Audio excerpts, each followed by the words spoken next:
Shalom, damai di hati. Saudara-saudaraku, jumpa lagi kita di hari ini dalam channel YouTube Jemaat Gemi Maranatha Pas Selatan dalam edisi Renungan Harian Keluarga hari Sabtu tanggal 4 Juni tahun 2022 bersama dengan saya, Vikaris Pendeta Linda Mende STH. Nah, saudara-saudaraku, apa kabar di hari ini? Semoga kita semua selalu ada dalam keadaan tubuh yang sehat, kuat, dan diberkati oleh Tuhan kita, Yesus Kristus. Dan saudara-saudaraku, di saat ini kita akan masuk dalam pelayanan firman Tuhan. Tapi tentunya mari kita meminta tuntunan Roh Kudus untuk menuntun kita terlebih dahulu. Kita berdoa. Tuhan Yesus, puji dan syukur kami naikkan kehadirat-Mu. Karena cinta, kasih sayang-Mu, kemurahan-Mu, Engkau telah menjaga kami dalam peristirahatan semalam, dan kami boleh dibangunkan di saat ini, boleh melaksanakan setiap aktivitas kami dengan tubuh yang sehat, kuat, dan diberkati. Dan tentunya semua yang kami nikmati, semua yang kami rasakan dan kami alami di saat ini, semuanya itu hanya karena penyertaan Tuhan sajalah. Dan Tuhan Yesus dalam mengawali segala aktivitas kerja, tugas, tanggung jawab kami, di sepanjang hari ini, kami rindu mendengarkan firman Tuhan. Dan oleh karena itu Tuhan, kiranya firman ini yang akan menuntun perjalanan kehidupan kami, tugas, tanggung jawab kami, aktivitas kami di sepanjang hari ini. Sehingga benar-benar apa yang kami lakukan, apa yang kami kerjakan, benar-benar berkenan di hadapan Tuhan. Bahkan juga lewat kehidupan kami nama Tuhan yang dipuji dan dimuliakan. Bahkan semakin banyak orang yang diberkati dan menjadi berkat bagi banyak orang. Tuhan Yesus, bersabdalah kepada kami karena kami telah siap mendengarkannya. Amin. Saudara-saudaraku yang dikasihi dan diberkati Tuhan kita Yesus Kristus, marilah kita membaca firman Tuhan dalam Perjanjian Lama, dalam Amsal pasal 17 ayat yang ke-17. Sekali lagi dalam Perjanjian Lama, Amsal pasal ke-17 ayat yang ke-17. Dan beginilah firman Tuhan. Seorang sahabat menaruh kasih setiap waktu dan menjadi seorang saudara dalam kesukaran. Nah, saudara-saudaraku, tema perenungan kita di hari ini yakni sahabat sejati. Saudara yang dikasihi dan diberkati oleh Tuhan kita Yesus Kristus, ada salam dalam kasih dari Tuhan kita Yesus Kristus untuk saudara-saudara sekalian. Shalom, damai di hati. Nah, saudaraku, mungkin sudah sering kita mendengar bahwa kita sebagai manusia tidak dapat hidup sendirian saja. Mengapa demikian? Sebab kita adalah makhluk sosial, di mana seluruh aktivitas kehidupan kita saling bergantung satu sama lain.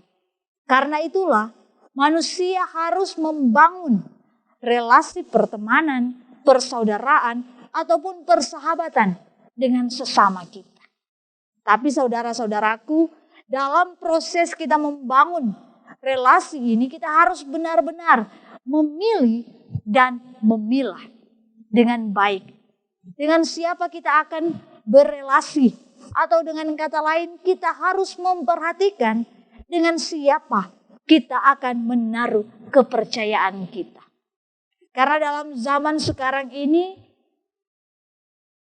untuk menemukan sosok yang benar-benar adalah sahabat sejati atau orang-orang yang benar-benar bisa menjaga kepercayaan kita dengan setia, tentu tidaklah mudah.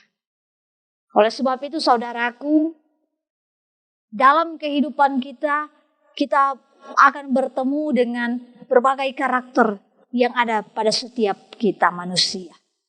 Ada perbedaan-perbedaan karakter, perbedaan cara pandang dalam kehidupan kita. Dan hal itu terus kita akan temui di dalam ruang lingkup kehidupan sosial kita.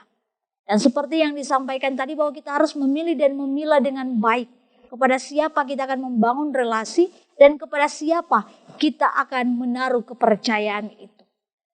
Dan saudara-saudaraku, ternyata di antara kita banyak yang hanya akan ada bersama-sama dengan kita ketika kita ada dalam kecukupan, ketika kita sementara bersuka cita, ketika kita dalam keadaan bergembira, ketika kita berhasil mencapai sesuatu, ketika kita meraih kesuksesan, banyak orang akan ada di saat-saat yang demikian.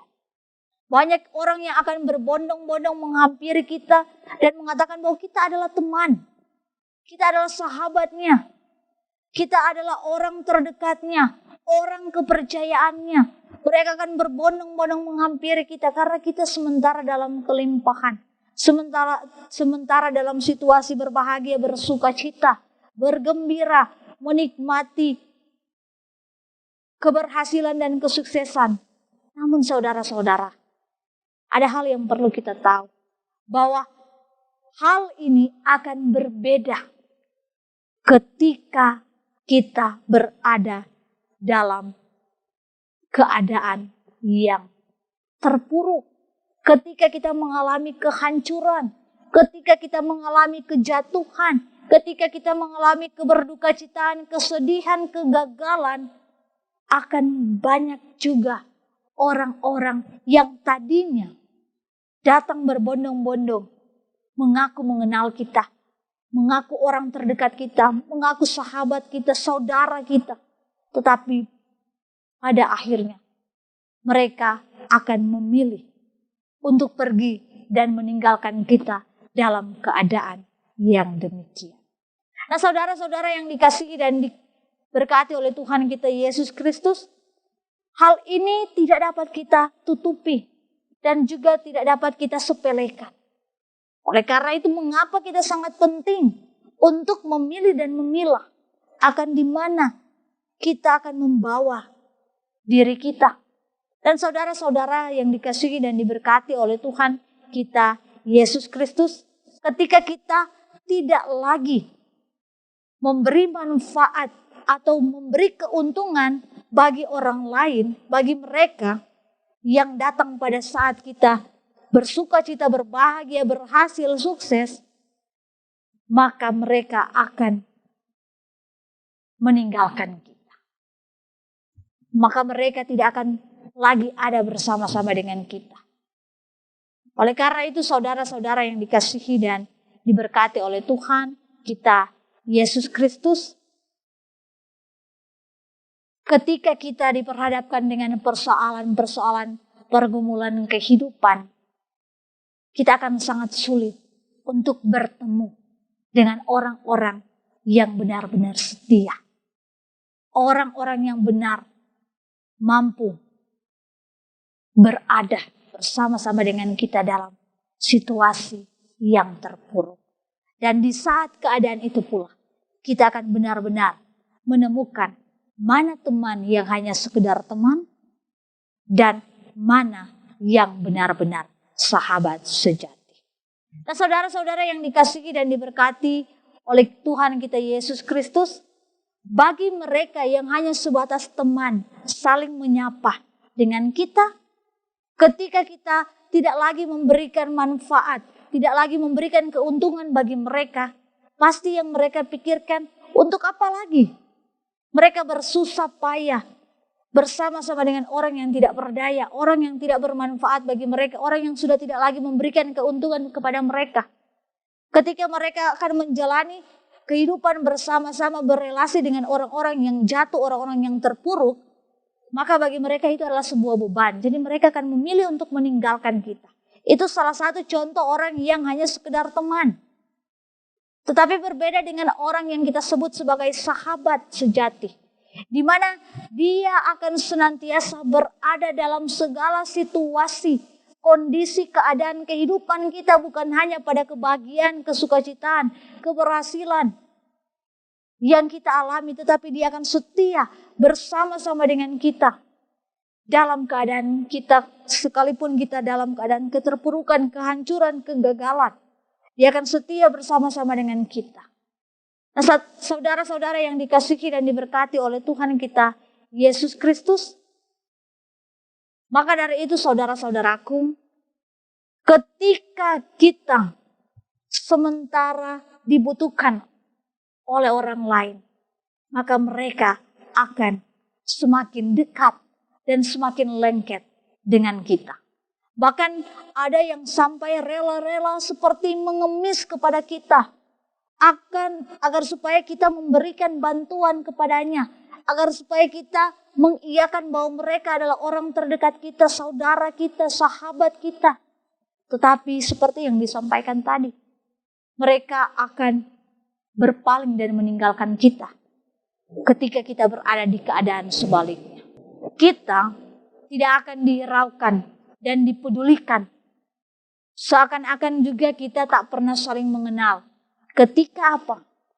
Ketika kita mengalami persoalan pergumulan. Ketika kita mengalami kejatuhan. Mereka tidak akan menganggap kita ada. Nah, saudara-saudaraku, ketika kejadian seperti ini teralami dalam kehidupan kita, kehidupan saya dan saudara-saudara, maka kekecewaan, kesedihan, serasa tidak dihargai, serasa tidak dianggap keberadaan kita oleh orang-orang terdekat yang dahulunya mengatakan bahwa kita adalah orang terdekat mereka, kita sahabat saudara mereka. Bahkan juga kita merasa bahwa kita tidak berharga. Dan hal-hal ini terus menghantui pemikiran kita, menghantui kehidupan kita.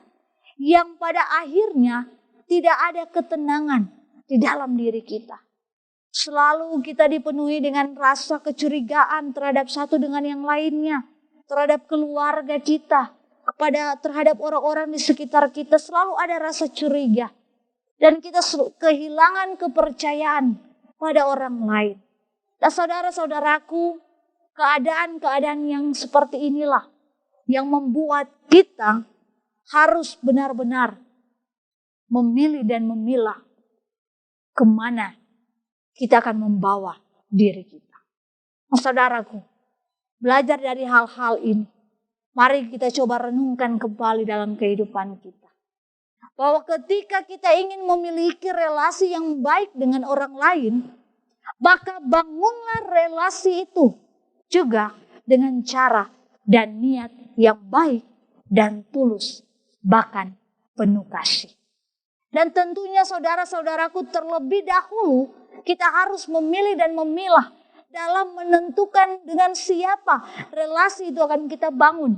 Ini yang selalu diingatkan berulang-ulang kali kepada kita agar kita tidak salah memilih dan menaruh kepercayaan kepada orang lain, menaruh status persahabatan terhadap orang lain. Jangan sampai kita salah memilih sahabat.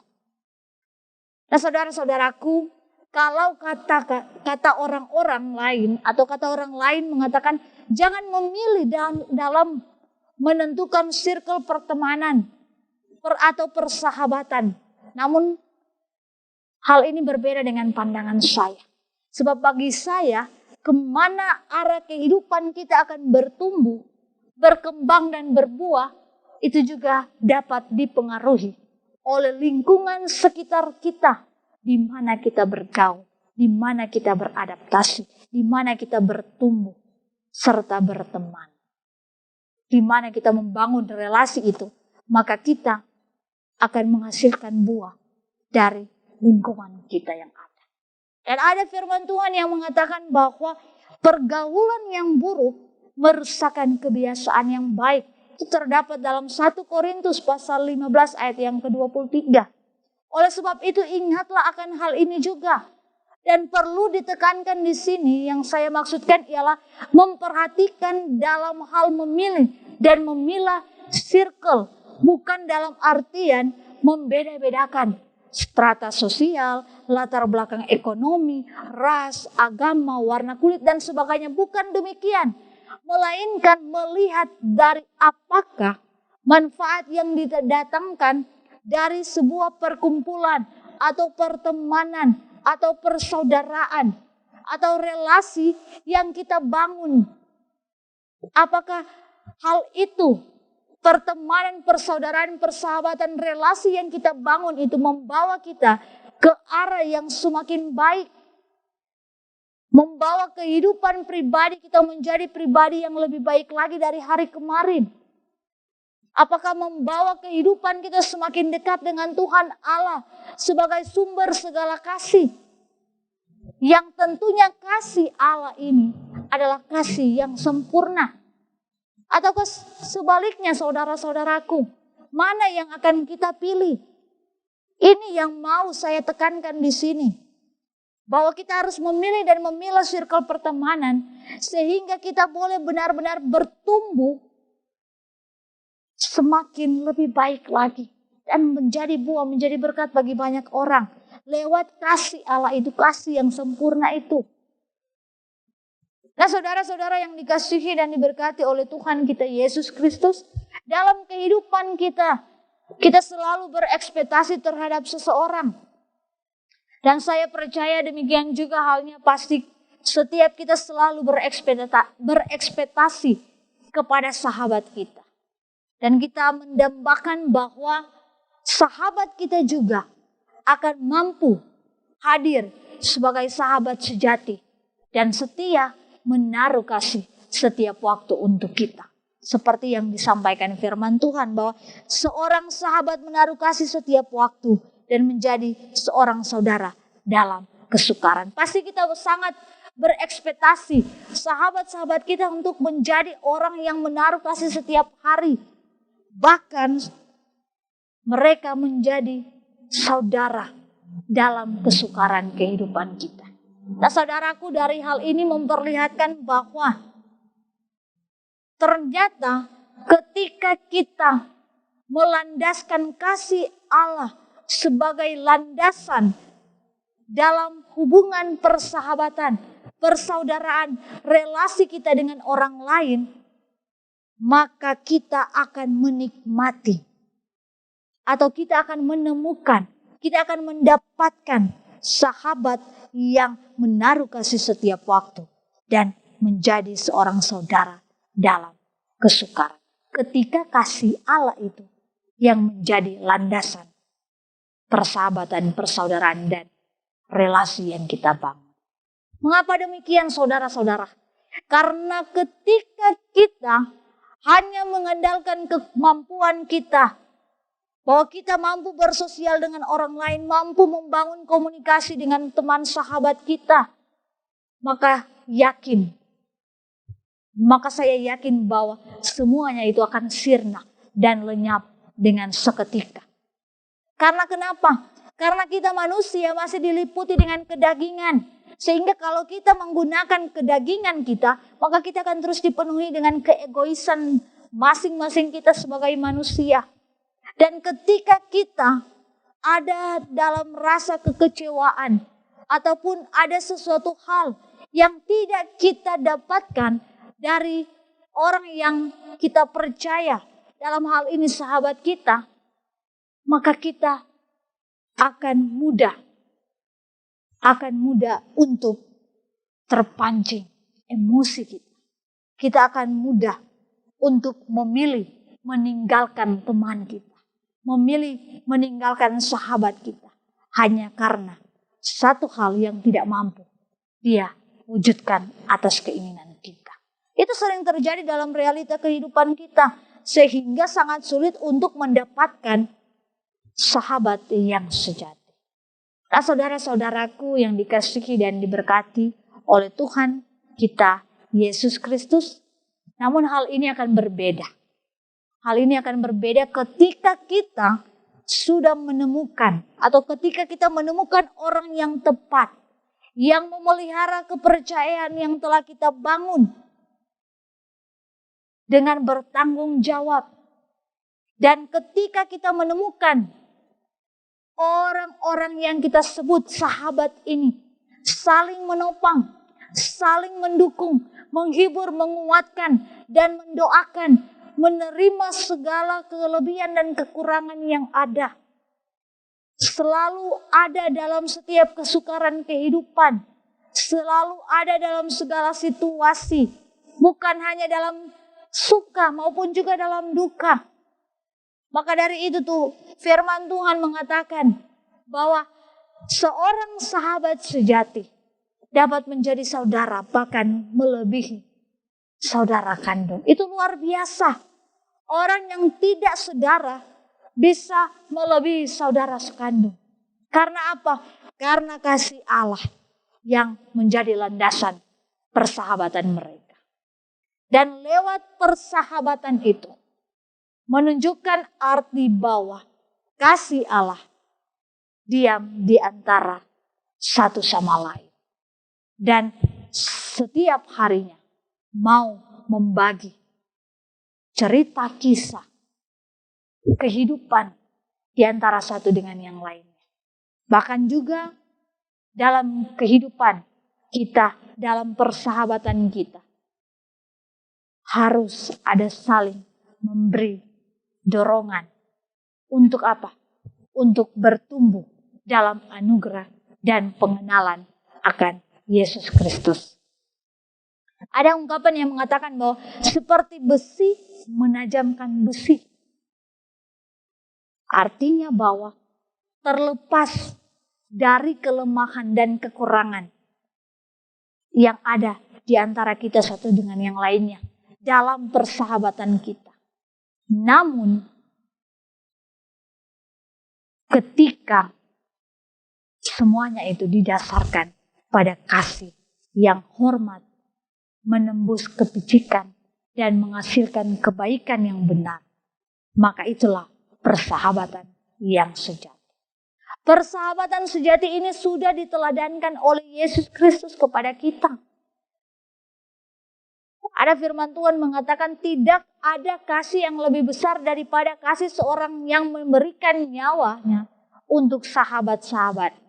Kamu adalah sahabatku jikalau kamu berbuat apa yang kuperintahkan kepadamu. Yohanes 15 ayat 13 hingga ayat 14 berkata demikian. Oleh sebab itu saudara-saudaraku, ingatlah bahwa Kristus adalah sahabat yang paling memahami keadaan kita. Ia mendampingi kita dengan cinta dan kesetiaan.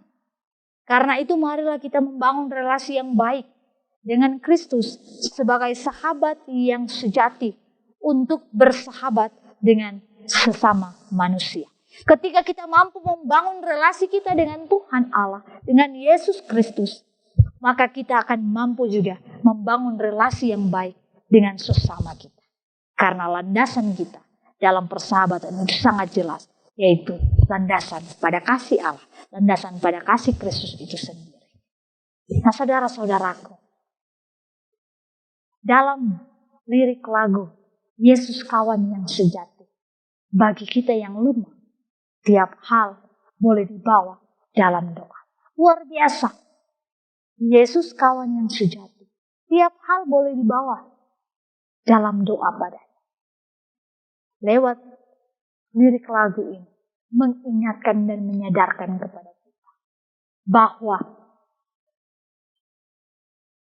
hanya Yesus sajalah sahabat sejati. Dan tentunya kita dapat menemukan sahabat sejati di dalam lingkungan pertemanan kita, circle pertemanan kita, kalau kita melandaskan persahabatan kita pada kasih Allah. Jadi saudara-saudaraku, ketika kita tidak mendapat ekspektasi kita pada manusia, kepada sahabat kita, ingatlah bahwa masih ada Yesus kawan yang sejati, sahabat yang sejati, yang selalu setia menunggu kita dalam segala situasi apapun untuk datang kepadanya, meminta kepadanya, berserah kepadanya. Karena dia tidak pernah meninggalkan kita. Baik kemarin, hari ini, esok, dan selalu terus. Dia tetap Tuhan yang sama. Tuhan yang akan terus ada dalam situasi kondisi apapun kita. Dan dia akan selalu menemani kita. Dan dialah Yesus sahabat yang sejati. Terpujilah Kristus. Amin firman Tuhan. Mari kita berdoa. Tuhan Yesus, kami bersyukur untuk firman yang telah menguatkan kami. Firman telah mengingatkan kepada kami bahwa kami harus memilih dan memilah kemana arah kehidupan kami akan bawa. Kemana kami akan membawa circle pertemanan kami. membawa diri kami untuk ada dalam satu komunitas yang ada, dalam circle persahabatan. Engkau mengingatkan kami melalui firman Tuhan di saat ini. Tapi Engkau tidak menyatakan bahwa kami dalam artian memilih dan memilah circle pertemanan untuk membedakan status sosial, latar belakang ekonomi, kelas agama yang ada, melainkan yang dimaksudkan dalam firman Tuhan. Kita harus memilih dan memilah agar supaya kita tidak jatuh pada kehancuran dan keterpurukan karena kita memilih jalan yang tidak baik, circle pertemanan persahabatan yang tidak baik.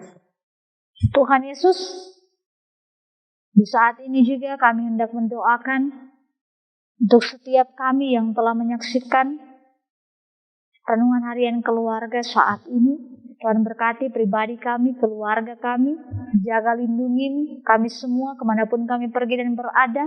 Berikan juga kami kesehatan, kekuatan, berikan kami hikmat dalam menjalankan tugas tanggung jawab pekerjaan kami masing-masing. Dan kiranya juga Tuhan Yesus ketika dalam persekutuan yang tercipta di saat ini ada kelemahan, keterbatasan, ada hal-hal yang kami lakukan yang tidak berkenan di hadapan-Mu, ampuni dan kasihanilah kami, dan biar kiranya Tuhan Yesus, firman Tuhan terus yang akan menjadi pelita bagi jalan kami, di dalam kami menjalani hari-hari kehidupan kami. Engkau yang akan senantiasa menjaga, melindungi kami dalam pekerjaan kami, usaha bisnis kami, Tuhan sertai semuanya itu, sehingga benar-benar berkat daripada Tuhan boleh kami nikmati. Dan kiranya kami boleh terus menjadi berkat bagi banyak orang dimanapun kami pergi dan berada. Tuhan Allah Bapa kami, seluruh aktivitas kami di sepanjang hari ini kami yang mempertaruhkan ke dalam tangan-Mu yang penuh kasih.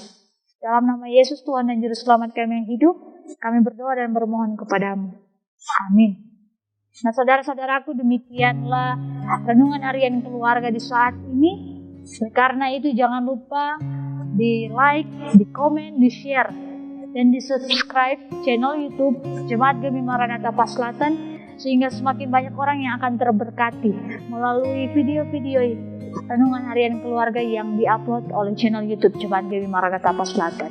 Terima kasih dan Tuhan Yesus memberkati. Shalom, damai di hati.